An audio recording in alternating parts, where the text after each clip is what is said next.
Man, Jaylen Brown leaves the door open for suitors. The refs pull the switcheroo on the Mavericks, and Paul George dodges serious injury. I'm Rosa Pantos, the Clinic All NBA podcast. I have the three hooligans with me. JJ, how you living, my friend? Woo! I'm feeling good. I'm feeling great. What about you, my guys? And I'm feeling good. John, how you living, my friend? Hey, can't complain, man. Good to be here. And Sammy, with that Hawaiian glow, man. How you living, my friend? Aloha, friends. It's good to be back, and I try to channel my peace and zen to Paul George and his knee. Nice, dude. All right, boys, we got to talk about some basketball here. We're going to talk about something interesting. The Mavericks and Warriors played a basketball game. The Warriors ended up winning, but that wasn't the news. The news is that there was this strange play, and I know you guys all saw it, basically where the Warriors got a free inbounds play and scored 2 points. And Mark Cuban had some things to say about this. Mark Cuban had a tweet. He said, "For those wondering about the play with a minute 54 to go in the third, let me explain what happened. The ref called Mavs ball. The announcer announced it. Then there was a timeout. During the timeout, the officiating changed the call and never told us. Then when they saw us line up as if it was our ball, he just gave the ball to the Warriors. Never said a word to us. They got an easy basket. Crazy it would matter in a 2-point game. Worst officiating non-call mistake possibly in the history of the NBA. All they had to do was tell us, and they didn't." Now, I want your guys' comments on the play, what you guys were thinking in the moment. Also, like Mark Cuban's fire response tweet. What do you guys think? All I can say first is that I know that there's two people here on this podcast that probably think that the play was completely all above water, nothing egregious about it. Absolutely. And carry on, right? Look clean. Absolutely, Look clean, bro. dude. Look clean. I mean, I don't even know where to start. I mean, guys, jump in because to me it was bizarre. And I think somebody on the one of the announcers said, "I've never seen anything like that," and I second that motion. I have never seen anything quite like it.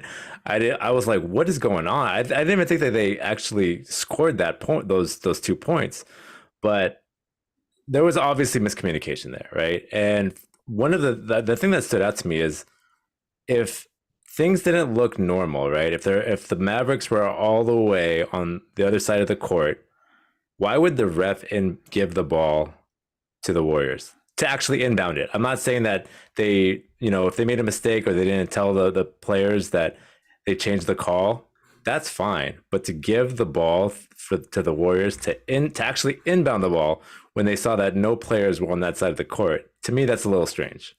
And I know Ro and JJ feel that if you're the Mavericks, you should know better. But to me, I feel like it was kind of egregious to me. I don't know. What are your guys' thoughts on that? Sammy, go ahead, man. I want to hear it. Well, for the sake of YouTube highlight videos for the next 10 years, I like that it's going to exist for the pure hilarity of the easiest score of all time.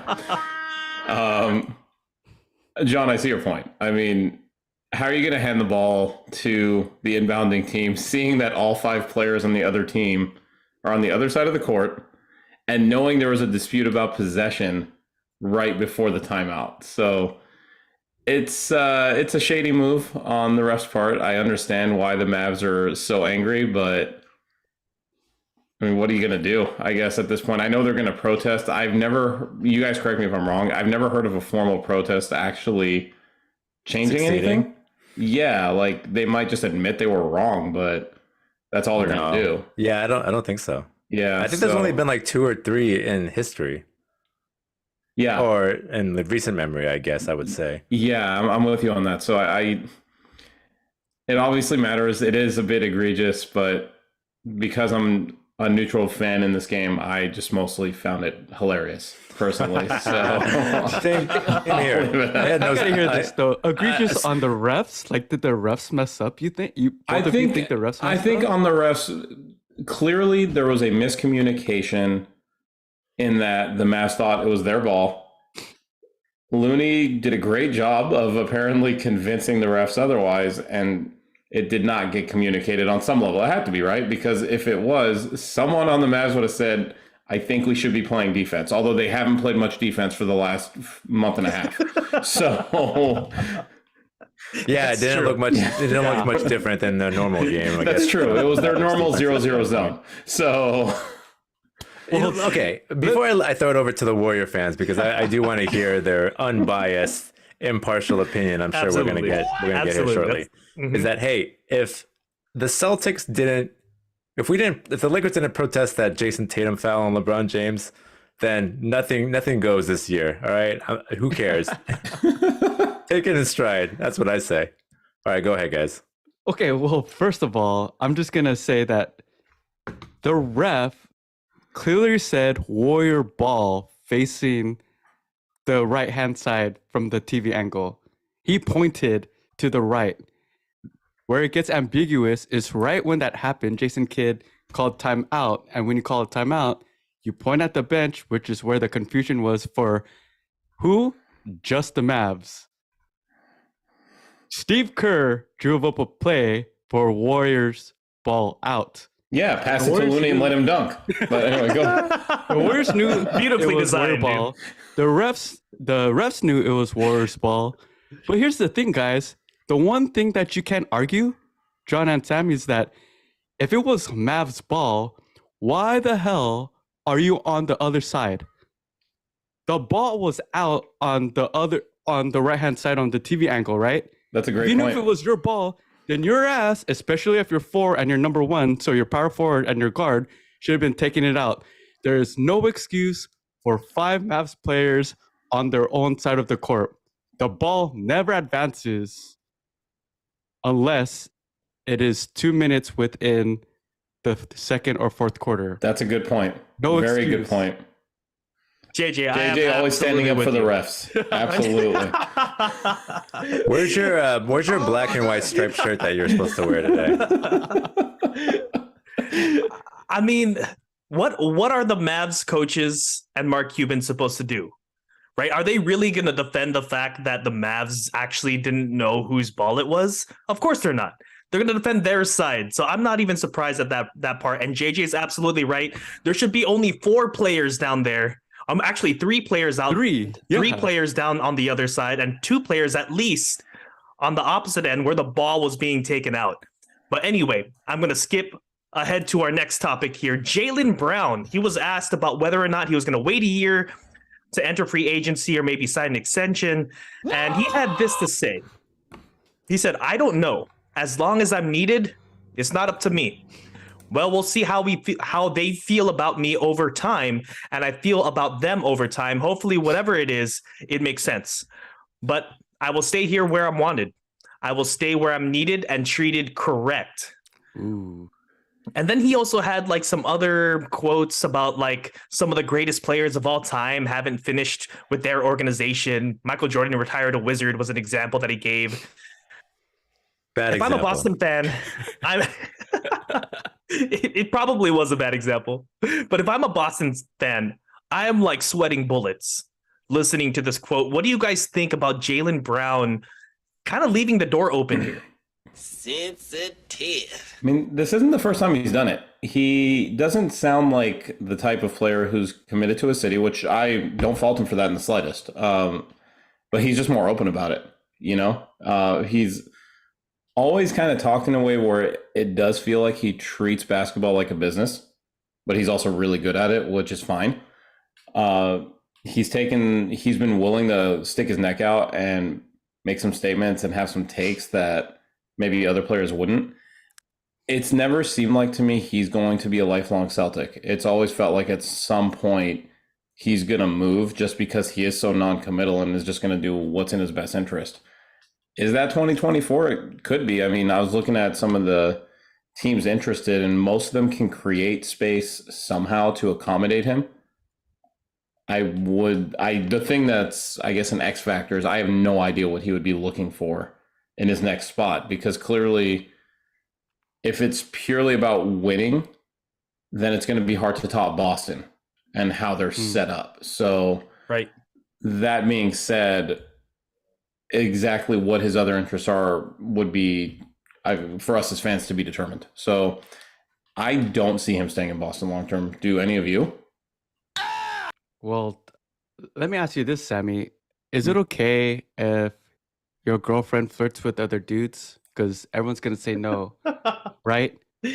What I'm trying to get at is Jaylen Brown within the past 5 years, trade rumors, Kawhi, PG, KD, AD.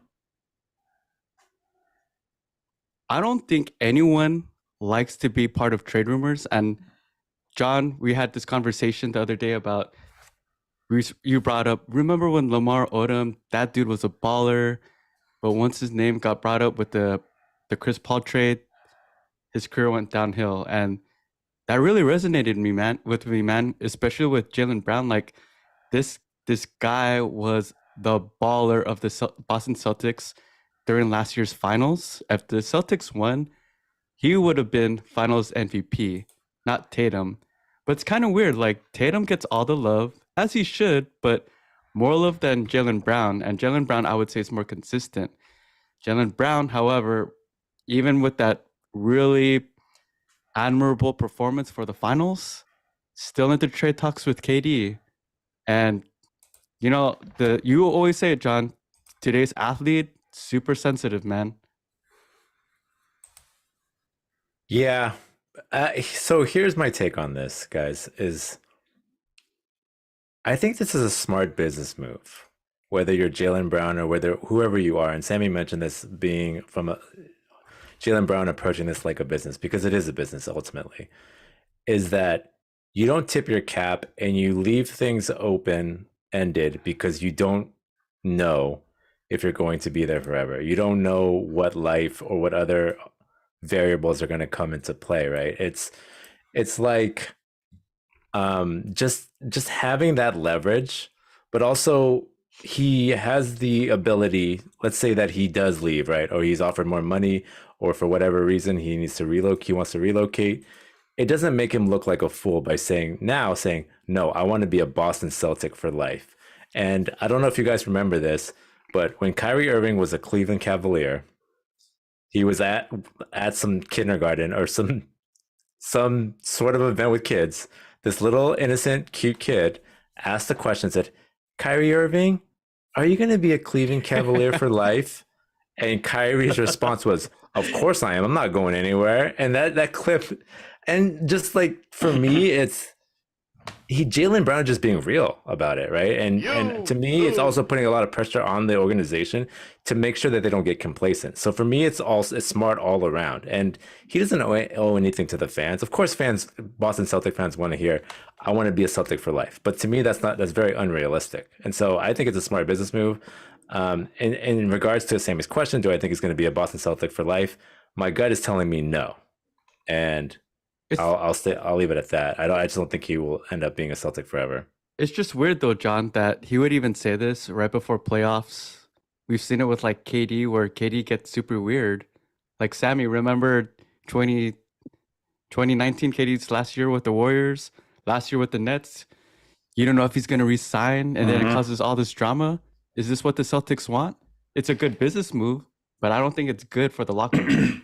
Yeah, you're right. It could be a distraction. I don't think like you should allow it to be a distraction. But I do, with social media, I do think there's a possibility of it happening.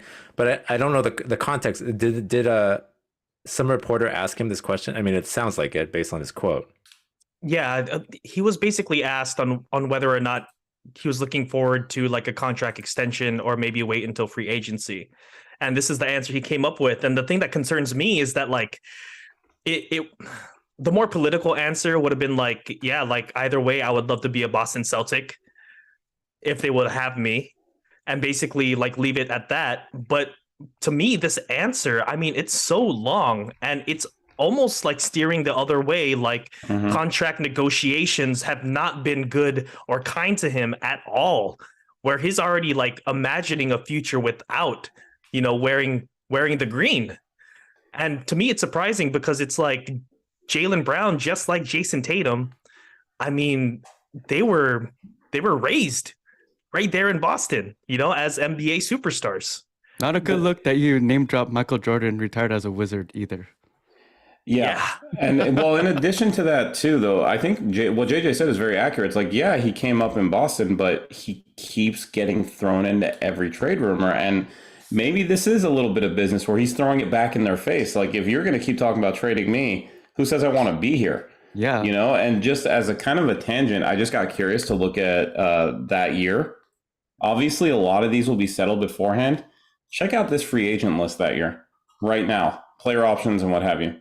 LeBron, PG, Kawhi, Clay, AD, Middleton, Harden, potentially if he does take his player option. Siakam, Holiday, Porzingis, Brown's on this list. Draymond, depending on his player option. And then I saw one or two, and DeJounte Murray's on this list. This list is insane. This is the 24 free agency list potentially. So it's very possible that we're going to have all kinds of movement. Maybe Brown sees that up front. And he's playing a little 3D chess right now and is setting himself up because the league is going to dramatically shift that year. We just don't know how yet. And maybe he just sees ahead. Yeah, I mean, it really sounds like it. Go ahead, John.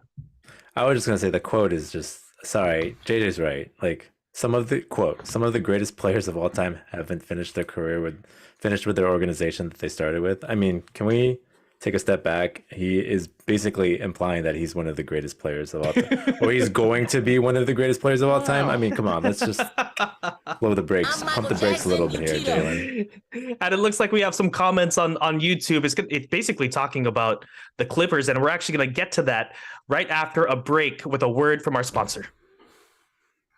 The biggest tournament in college basketball is underway, and the action is just getting started on DraftKings Sportsbook, one of America's top-rated sportsbook apps. Right now, new customers can bet just $5 on any pregame moneyline bet and score $150 in bonus bets if your team wins. Download the DraftKings Sportsbook app now and sign up with code TBPN. Right now, new customers can bet $5 on any pregame moneyline bet and get $150 of bonus bets if your team wins. Only at DraftKings Sportsbook with code TBPN. Minimum age and eligibility restrictions apply. See show notes for details. All right, boys, we got to talk about this Paul George injury. And man, it looked like a really ugly injury, man. He came down, that knee bent in a way that it's not supposed to bend. And apparently he's going to be out with a knee sprain. Looks like for 2 to 3 weeks. And that kind of puts us in the first round of the playoffs. He might miss the entire first round, which is really concerning. And if we're looking at the standings here right now, looks like the Clippers may play against, let's say, the Suns or the Kings, maybe even the Grizzlies. Do you guys think the Clippers can get past the first round against any of those teams?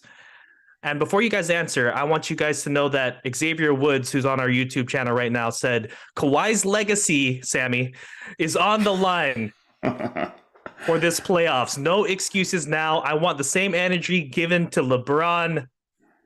What do you guys think? You want me to go first or last on this? Yeah, shout out. Yo, He's shout right. out, Xavier. He's right, though. Sammy's right, isn't he? Can Is I he say though? something Because real he's quick? already Can I carried say his team to a championship. Go ahead, John. Yeah, I was just gonna say, like, honestly, I think the Clippers were gonna be bouncing the first round with Paul George, so I'm just gonna say that. I'm just playing. Go ahead, Sammy. All right now. So, obviously, watching that injury, I think we all did that he was gone for the season. Dude, I thought he was gone. Yeah, Yeah. I thought he tore up a couple ligaments. So Yeah, he must be doing some crazy yoga or something, dude. That flexibility must be great. Well, he is just married, but that's another story. So, so Ty Lue came out and said this was the best result they could have hoped for when they saw that he went down. 2 to 3 weeks reevaluated is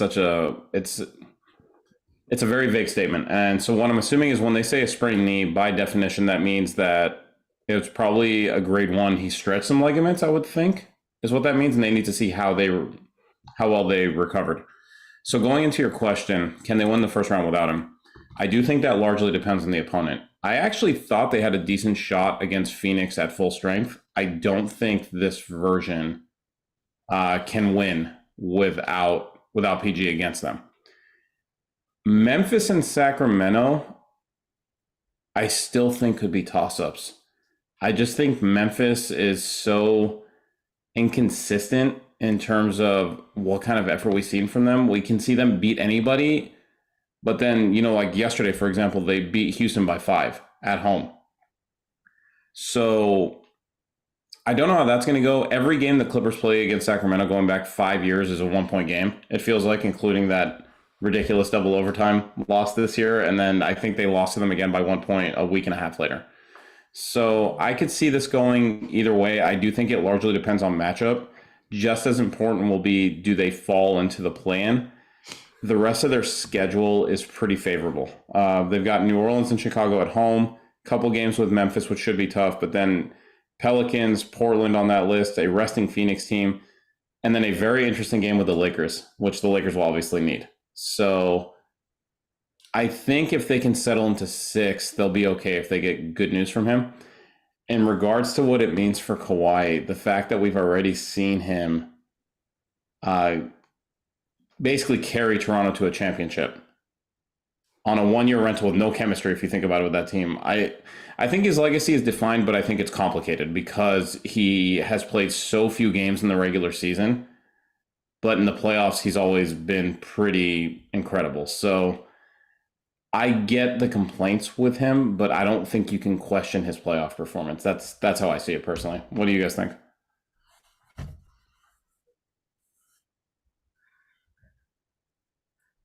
John? Silence. Crickets. No, I'm JJ, thinking, man, what you because think? like with this Paul George injury, we've seen this Clipper team get injured at the wrong times of the year during the postseason, and we all want to see this duo. I mean, as the fans of our teams, we want everyone healthy. So with whoever team wins, there's no excuse. Whoever wins the championship. Shout out. Who's to, winning the West? Who's winning the West? I mean, Who is winning the West? I'm going with the Homer pick, dude, because they're the defending champs. I'm going Warriors. Interesting. Not surprising, actually. John, what do you Look think? at my surprised face. As John takes the Lakers. Anyway, No. John, I'm not gonna listen. Look, big time Laker fan. That's a great question, Xavier. I think. Okay, I know I'm gonna get a lot of hatred, and I'm gonna get a lot of rolling eyes here, but I truly think that if Monty Williams knows how to stagger Booker, KD, and CP3, I know that they have depth issues, but I think fully healthy, they still play really good defense. I think it's going to be the Suns. Okay. I so badly, I can't bring myself to do it. I really want to light the beam. I do. No way. Do I it. don't care. Do I it. can't. No. You can't. You light, can't. light that beam. Sammy, you can't light the beam. There's no, they don't, zero defense on that. That's the reason I can't light the beam. But the thing is, they have the same kryptonite as Denver, who I initially liked too, but now I'm starting to worry about them. I think it's going to be matchup based, but if I have to pick a team right now, I am going to very shakily pick Denver. But I say that with very little confidence. I think it's too open. Yeah, I'm actually with John on this one. I feel like the West is so open, and everyone basically on that, every team that's going to be in the playoffs has a reason not to pick them. It's just the Suns have this X factor called KD, where it's like he could hide so many deficiencies, dudes. And we saw him like fit in with that team super well already. But They getting also back, have the choking factor called Chris Paul. that's true. You mean the injury factor or the choking factor? Or... So getting back to the original question here, looks like Sammy, you don't think they could get past the Suns, the Clippers that is, but you think they could get past the Kings and the Grizzlies Potentially. John, potentially. Yes. John, what do you think? Man, First round without I Paul would George. love to see a Clippers and Kings first round. That would be, to me, I honestly think that would be a great series. I think I could go 6 or 7. I think the Kings, like, they remind me of Was that Warriors team, we believe, were they good defensively? Good and No. yeah, They were like, okay, right? okay at best, right? Yeah. Yeah. Yeah, I just think like matchups. I don't know. The Kings, they.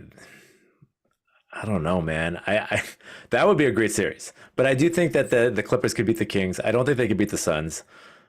Honestly, I think they could beat the Grizzlies. Um, Dude, the West is so open, like you said, bro. I think that just like every matchup that we see would be a close one. I don't think there would be a clear cut favorite in the West unless the Suns play like somehow the Pelicans make it into the eighth seed, which I highly doubt, or something, Yeah. or like the sixth Right. seed. On a really quick tangent, really quick, and then we'll move on. My sincere hope, though, just for pure entertainment, is that the Kings end up in the 2, the Lakers get the 7, and that's the first round. Because the Kings going back to the playoffs after 15 years and playing the Lakers would be nuts, and Sacramento will go crazy. And I personally would love to see that series. But just wanted to throw that in Lakers in 4. JJ, I'm gonna have you answer this. Xavier Woods said, "Warriors is crazy, man. They got a bad road record." Yeah, it is Bad is an crazy. understatement. I'm sorry. That is definitely an understatement. It is crazy. I've just seen too many championship teams to know never count them out. Like you never counted out Jordan, you never counted out Kobe, and it's hard to count out LeBron. The Warriors, I've seen them this year. It's super frustrating to watch. Their deficiencies on defense and turnovers and shot selection in the fourth quarter are terrible, but it's all contingent if they get 2 of their top defenders back, which would be GP2 and Wiggins. Yeah, and That's what it GP2 comes is to. set to return on Sunday. And yeah, that's really like if you saw how GP2, like when I say you, like the listeners, if you saw how GP2 played last year, he wasn't just like a whatever role player. I could argue that he was probably second or third best player on the Warriors next to Stephen Wiggs. Yeah, and we saw Steve Kerr actually favor GP2 in the starting lineup over Poole for like half of the playoffs last year. But anyway, we're gonna move on. We're gonna talk about Pat Bev because he had some crazy quotes recently. He said, he had this to say. He said, "I play a bad game with Chicago. I ain't gotta look on Twitter and hear he's a bum. Get out of here." Like I was hearing that ish in LA. And he went on. He said, "Yeah, we should do this on defense." And then the reply would be, "Nah, we cool. We got to rotate." Bron, what do you mean we got to rotate? You ain't even playing. They don't listen to me. You got to go through the first year coach, the LeBron, the AD, the Russ, then it gets to me. You don't hear my ish the way you should be hearing my ish. What do you guys think about Pat Bev's comments on his tenure with the Lakers? Well, now we know why the Lakers traded him.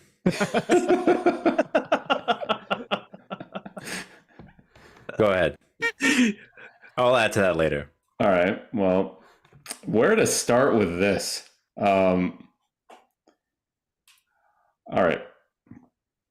First, I will say this as knowing the difference between the Clippers and the Lakers in the media spotlight.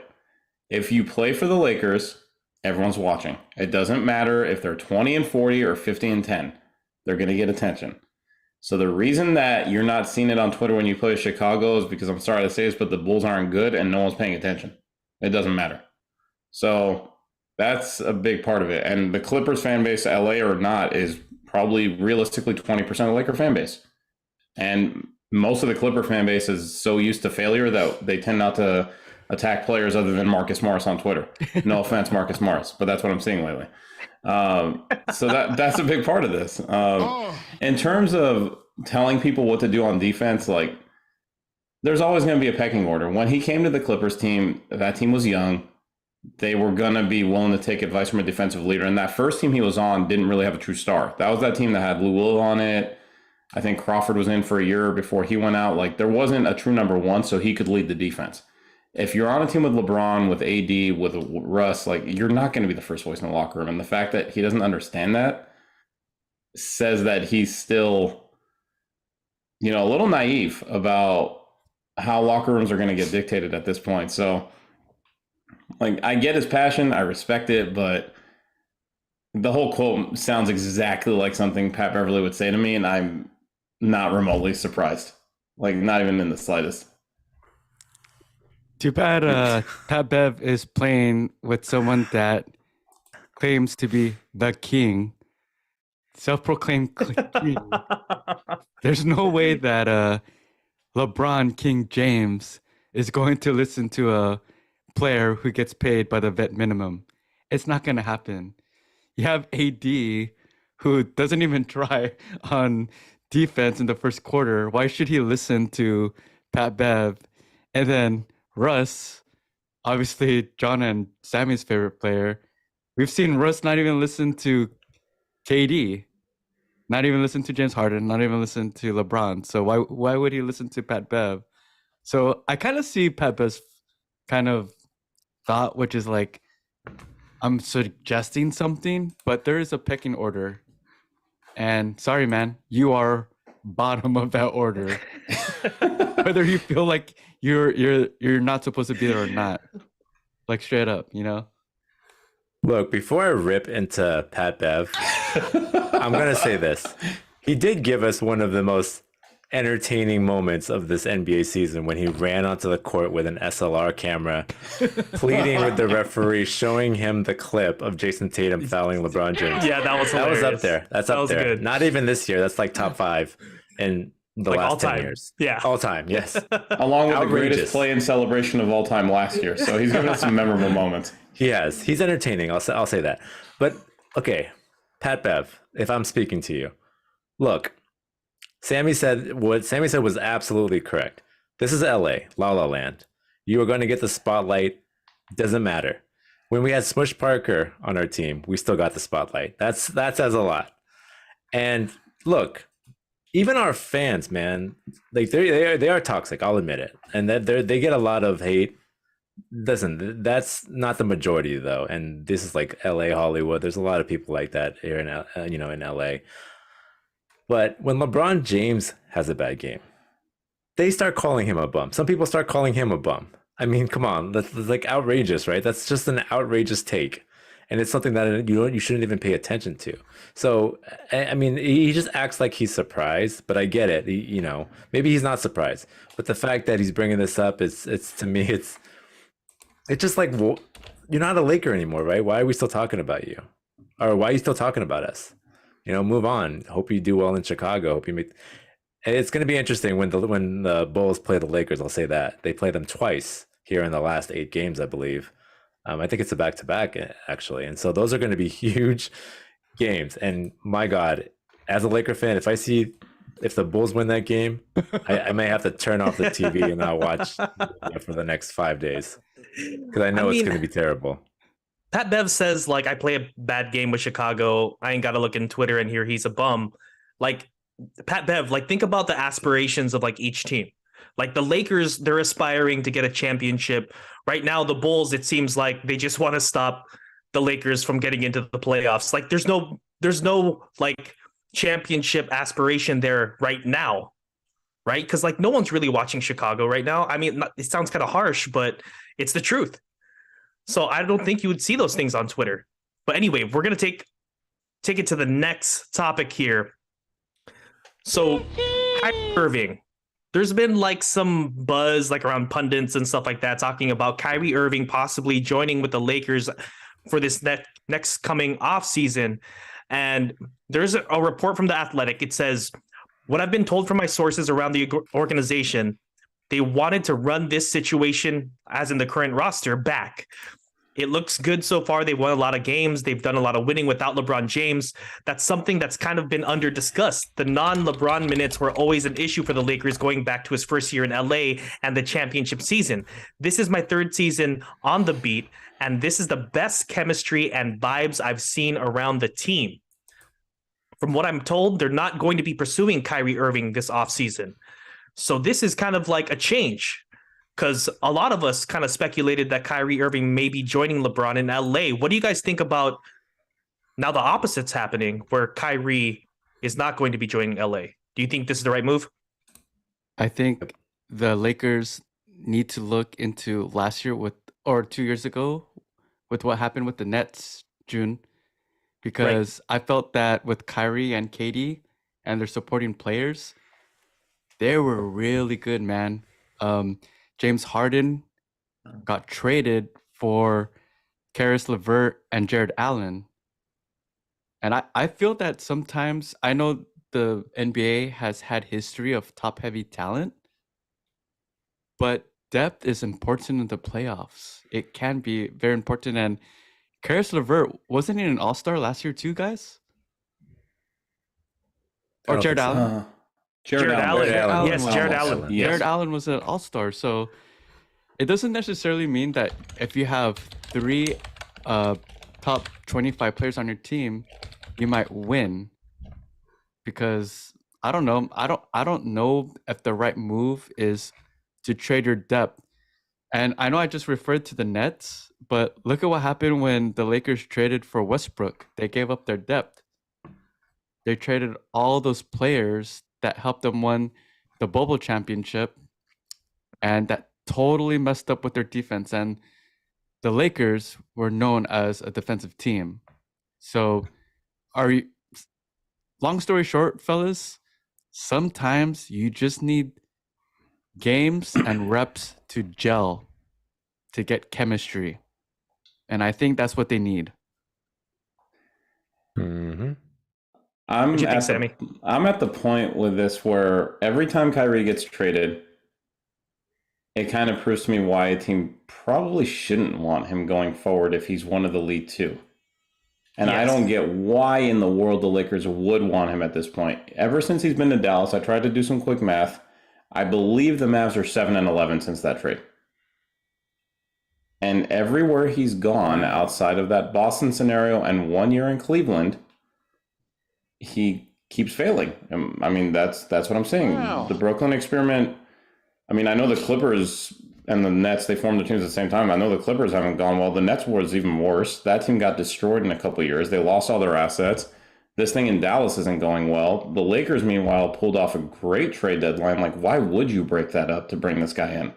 I know that it's discussed, well, he had success with LeBron. That was one-off 7 years ago. Do you really want to take another shot at trying to catch that again when you're clearly building something where the team has proven they could win with LeBron out of the lineup now? So I don't see why the Lakers would even sniff this. I wouldn't touch signing Kyrie at the expense of all those guys with a 10-foot pole. There's no way I would do this. So that's where I stand on this. John? Look, I don't think there's any debate that Kyrie Irving is an all-world basketball player. He's better than D'Angelo Russell. But he's not better than D'Angelo Russell, Rui Hachimura, Jared Vanderbilt, Malik Beasley combined. And like you guys said, that is the key here. That you would have to sacrifice your depth to get someone like Kyrie Irving. And basketball is a team sport, and guys need to rest. You can't play LeBron, Kyrie, and you know what? I'm putting Austin Reeves in there. And AD. You can't play all 4 of them at the same like all 48 minutes, right? They need to rest, and you need to be able to have a bench that can actually at least keep the score the same, or keep up with the other team's bench, or even be up on that bench. So definitely agree with you guys 100%. Keep the same team, or at least a resemblance of the team next year, and give it a full offseason. I mean, a full training camp. Like, I think people forget too, the Lakers started off 2-10 this year. If they didn't start off that terribly, there's a good chance that they're probably in the 4th or 5th seed right now, maybe higher, with how poor the West has been. Say it. Why do you think they were 2-10? Westbrook. Hey, you know what? I ain't mad at Clippers Westbrook. He's actually been pretty good for them so far. So, and what I took from this quote, the biggest part of it to me was the part where he says this is the best chemistry and the most fun that they've been having, basically. And like Xavier Woods, he basically said it. He said on the comments here, we don't need a toxic locker room. Because I don't think Kyrie added to any locker room is going to add better chemistry, more fun. So Some Anyway, sage. lots of sage, lots of sage. But that's actually all we have for tonight's pod. I want to thank you three for being on. JJ, thanks for being on, man. Thanks, everybody. John, thanks for being on. Hey, thank you. Shout out Xavier Woods. Good questions, man. Sammy, thanks for being on, man. Always good to be here, man. Good to be back. And shout out to our video producer, RJ. Check out our YouTube channel. Remember to rate, subscribe, and review. Like us on our Facebook group page, The Clinic All NBA Podcast, and follow us on Twitter at Clinic All NBA. I'm Rosa Panta. This is Clinic All NBA Podcast. Come find us wherever you get your podcasts. Send it to the internet.